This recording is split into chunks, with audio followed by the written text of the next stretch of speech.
감사합니다. 사랑합니다. 발전과 풍요를 전달하고 함께 성장하는 행복 책방입니다.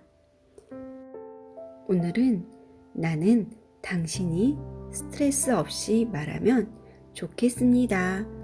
두 번째 시간입니다.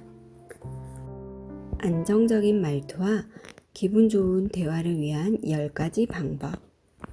첫 번째, 천천히 말하기. 두 번째, 등을 꼿꼿이 세우고 말하기. 세 번째, 웃는 얼굴로 말하기. 네 번째, 억양을 넣어서 말하기. 다섯 번째, 1대2 호흡법으로 말하기. 여섯 번째, 긍정적으로 말하기. 일곱 번째, 상대방의 예상을 깨트리기. 여덟 번째, 먼저 칭찬하기. 아홉 번째, 쓸데없는 상상하지 않기. 열 번째, 먼저 말하지 않기.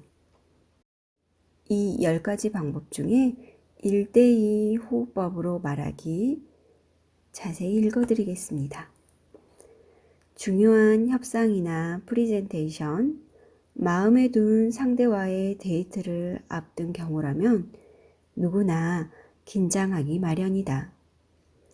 하지만 긴장하면 교감신경이 자극받아 호흡이 얕아지기 때문에 혈류가 나빠지고 사고력, 판단력, 발상력도 떨어진다.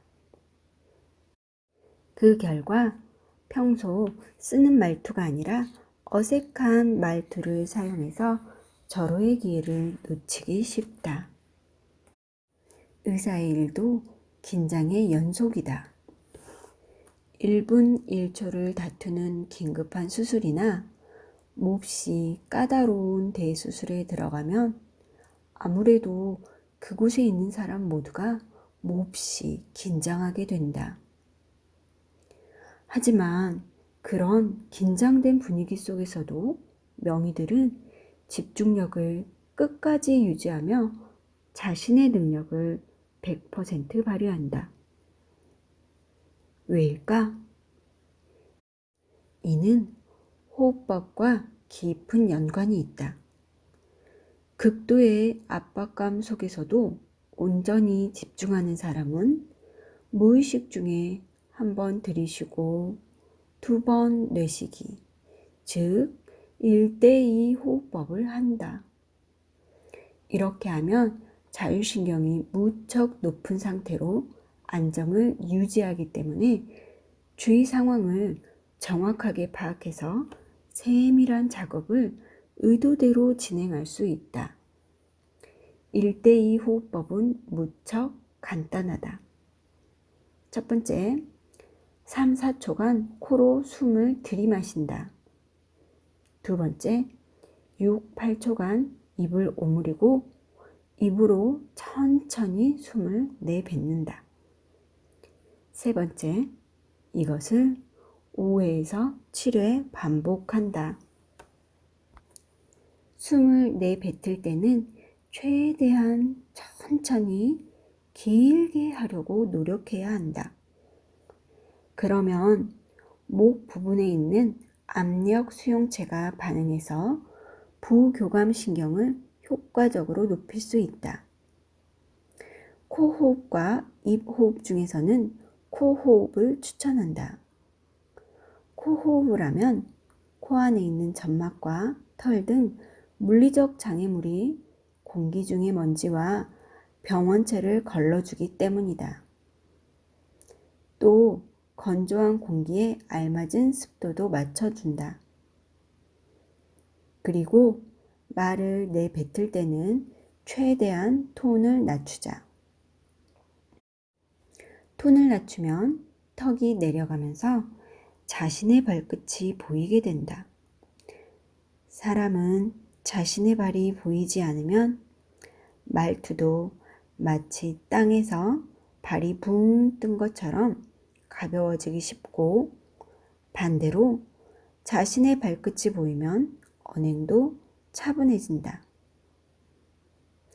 인생이 걸린 중요한 승부를 펼칠 때는 1대2 호흡법을 유지하면서 낮은 톤으로 말해보자. 그렇게 하면 자연스럽게 자율신경이 바로잡혀 어떤 순간에도 자신의 능력을 충분히 발휘할 수 있는 실전에 강한 사람이 될 것이다. 4장 천천히 말하면 분위기가 바뀌고 인생이 달라진다. 소제목으로 좋은 얘기들이 나와 있어 몇 가지 읽어드리겠습니다. 천천히 말하면 마음에 여유가 생긴다. 회의에서 실수하지 않는다. 신뢰를 줄 수 있다. 천천히 말하면 말이 감정에 휘둘리지 않는다. 좋은 목소리가 나온다. 활력이 생긴다. 밀당의 고수가 된다. 상처를 주는 말투에는 면역력이 생기지 않는다고 합니다. 우리는 어릴 때부터 자신을 부정하는 여러 가지 유형의 말들을 들어왔다. 성격의 단점을 지적하는 말부터 신체적 약점을 들추거나 능력을 비하하는 말, 거부나 거절의 말 등 일일이 열거하기도 힘들 정도로 많다. 그런데 이런 말을 처음 들었을 때는 엄청난 충격을 받았으나 두 번째 들었을 때는 그로 인한 상처가 훨씬 덜했던 경험이 있을 것이다. 1살, 2살 나이를 먹을수록 우리는 다양한 경험을 쌓고 나쁜 말투에 대해서도 면역력이 생긴 것처럼 느끼게 된다. 웬만한 말에는 상처받지 않고 무덤덤하게 넘기게 되는 것이 곧 어른이 되어가는 과정이라고 말하는 사람들도 있다. 정말 그럴까? 자율신경을 연구하는 뇌 관점에서 보면 자신을 부정하는 말투에 대한 면역력 따위는 결코 생기지 않는다. 우리 몸과 정신은 그 말을 처음 들었을 때와 똑같은 충격과 스트레스를 받는다. 그런데 스스로 익숙하니까 괜찮아 하고 받아들이려고 애쓰기 때문에 스트레스에 제대로 반응하지 못할 뿐이다. 이런 경험이 계속 쌓이다 보면 결국 건강상의 문제들이 겉으로 나타나게 된다. 지독한 말투는 물리적인 폭력보다 우리의 건강에 더 큰 타격을 줄 수 있다. 말로 인한 상처는 눈에 보이지 않기 때문에 대개 제대로 치료하지 않고 방치하게 되기 때문이다. 우리가 무심코 주고받는 말이든 화가 나서 내뱉는 말이든 상처를 주는 말은 서로 건강에 큰 타격을 줄 수 있음을 인식하고 올바른 말을 사용하도록 노력해야 한다.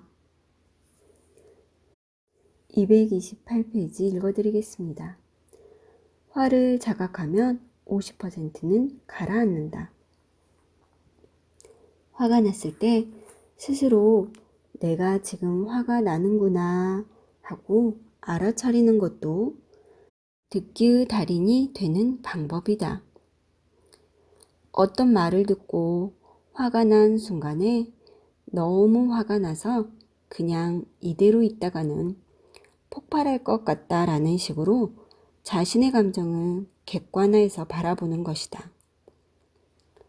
사람의 감정은 참 신기해서 스스로 화를 자각한 순간 50%는 가라앉는다.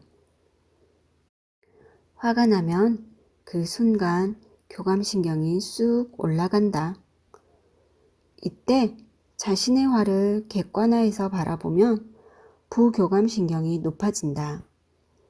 그리고 더욱 깊게 심호흡하면서 숫자 10까지 헤아리면 부교감신경이 더 높아지면서 상황을 냉정하게 판단할 수 있게 된다. 나머지 50%의 짜증과 화는 그 자리를 피하는 방법으로 해소할 수 있다. 계속 그곳에 있으면 말을 내뱉는 스위치가 눌러질 위험이 있기 때문에 일단 말하지 않아도 되는 상황으로 바꾸는 것이 좋다. 잠시 실례 좀 할게요. 이렇게 말한 뒤 일단 그 자리를 피하자. 그리고 침묵을 지키자. 어느 정도 시간이 지나고 나면 평정심에 가까운 상태로 돌아오게 될 것이다. 화가 날 때는 교감신경이 급격히 상승하기 때문에 부교감신경을 높이는 행동을 취해야 자율신경을 안정시킬 수 있다. 심호흡하기, 침묵하기, 명상하기 같은 방법이 효과적이다. 교감신경과 부교감신경의 작동 원리를 이해하면 순간적으로 화가 치미는 상황에서도 한결 수월하게 화를 컨트롤할 수 있고 실수를 예방할 수 있다. 마지막 장, 스트레스 없이 기분 좋게 말하기 위한 8가지 습관. 첫 번째, 아침에 일어나면 감사합니다 라고 말하기. 두 번째, 소중한 사람들에게 고마워 라고 말하기. 세 번째, 하늘 올려다보기. 네 번째, 인사는 천천히 씩씩하게. 다섯 번째, 자주 물 마시기. 여섯 번째, 한숨 쉬기. 일곱 번째, 한 곳만 치우기. 여덟 번째, 자기 전에 일기 쓰기. 마지막으로 작가님의 맺은 말 읽어드리겠습니다. 당연한 말이지만 우리의 생명은 유한하다. 하지만 의학이 발전함에 따라 그 사실을 잊고 사는 사람이 많아지고 있다. 웬만한 병에 걸리더라도 병원에 가면 낫는다고 생각하는 것이다. 하지만 모든 사람은 언젠가 반드시 인생의 마지막 순간을 맞이한다. 내가 이 책을 통해 가장 전하고 싶은 말은 잘못된 말투 때문에 인생의 귀중한 시간을 엉망으로 만드는 것이 너무도 안타깝다는 것이다. 우리의 인생을 든든하게 받쳐주는 것이 바로 말투이기 때문이다. 말투는 인간관계는 물론이고 자신과 타인의 건강, 능력과 역량 등 인생 전반에 영향을 미치는 가장 중요한 도구이자 무기이다. 그런데도 우리는 지금까지 말투의 중요성과 활용법에 대해 단편적으로만 연구하고 이해해 왔다. 말투는 잔기술로 다룰 영역이 아니다. 말투의 본질을 파악하고 의학적인 원리를 이해하지 못하면 결코 말투를 컨트롤할 수 없다. 그 비밀은 바로 자율신경에 있다.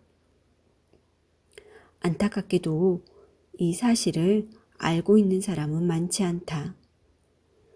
그러나 이 책을 끝까지 읽은 여러분은 말투의 본질과 원리, 말투를 자신에게 유리한 방향으로 컨트롤하는 방법을 알게 되어 스트레스 없이 말할 수 있게 되었다.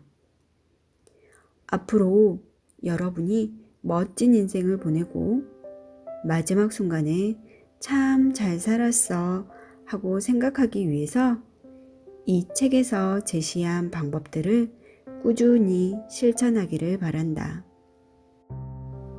내가 이 책에서 전달하고자 했던 내용이 조금이나마 여러분의 인생에 행복을 불러오기를 진심으로 바랍니다.